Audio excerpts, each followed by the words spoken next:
Bonsoir à tous. Je suis Marie Pirotet, fondatrice et présidente de Biosensi.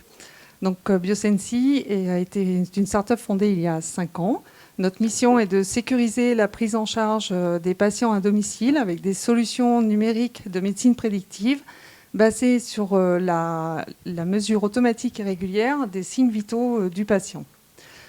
L'équipe est aujourd'hui constituée de 31 personnes, dont la moitié en R&D, avec des profils experts de traitement du signal, machine learning, développement web, data science.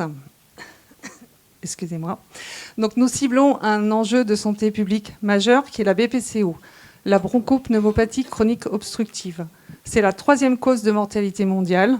Cela concerne 440 millions de patients dans le monde, 3,5 millions en France, pour un coût à l'assurance maladie de 3,5 milliards d'euros par an en France et 48 milliards en Europe. Donc cette pathologie est ponctuée de crises qu'on appelle exacerbations. Elles engendrent des hospitalisations en urgence, ce qui est à l'origine de 60% des coûts. Et le taux de mortalité, 1 an seulement après la première exacerbation sévère, est de 21%. Donc, grâce à la mesure de... notre solution de télésurveillance permet aujourd'hui, grâce à la mesure de biomarqueurs déterminants et prédictifs, comme la fréquence respiratoire et le taux d'oxygène dans le sang, nous pouvons nous prédire les exacerbations, ce qui laisse le temps aux médecins d'adapter le traitement, d'éviter l'hospitalisation, et ainsi, puisqu'on le prévient 2 à 7 jours avant, et ainsi éventuellement de réduire la durée d'hospitalisation et améliorer la qualité de vie des patients. Nos résultats d'études cliniques sont déjà au-delà de l'état de l'art, puisque notre taux de prédiction est de 86%. Donc le marché de la télésurveillance, de 23 milliards de dollars, a un taux de croissance annuelle de 38%.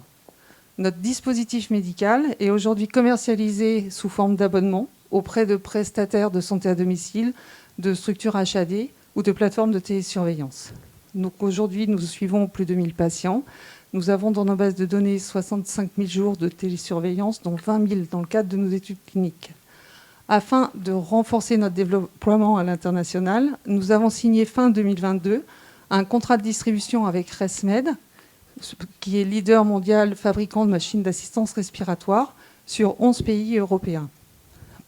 Donc aujourd'hui, nous avons levé 10 millions d'euros auprès de fonds d'investissement, complétés de 5 millions d'euros en non dilutif.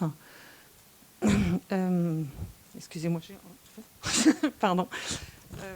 Donc en parallèle de notre modèle économique en B2B aujourd'hui, nous allons pouvoir bénéficier du remboursement de l'assurance maladie grâce à l'entrée de la télésurveillance dans le droit commun le 1er juillet 2023. Donc notre ancrage dans le respiratoire par la prédiction des exacerbations est vraiment une première étape pour nous. Nous sommes déjà aujourd'hui en train de valider nos algorithmes prédictifs sur d'autres pathologies comme la fibrose et nous préparons également la clearance FDA pour pénétrer le marché américain. Je vous remercie beaucoup pour votre attention.